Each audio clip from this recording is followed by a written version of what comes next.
Alam mo ba kung bakit napakasakit pakinggan ng kantang multo ng Cup of Joe?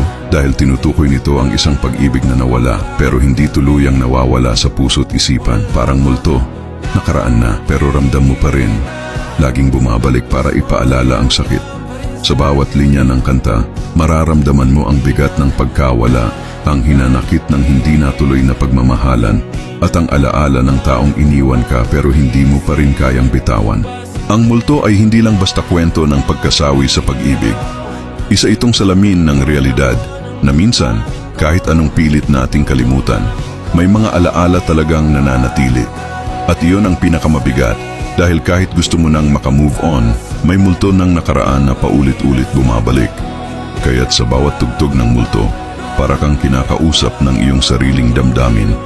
Nagpapaalala na minsan, ang pinakamamahal natin ay nagiging isang alaala na lang, isang multo na hindi na natin mahahawakan muli.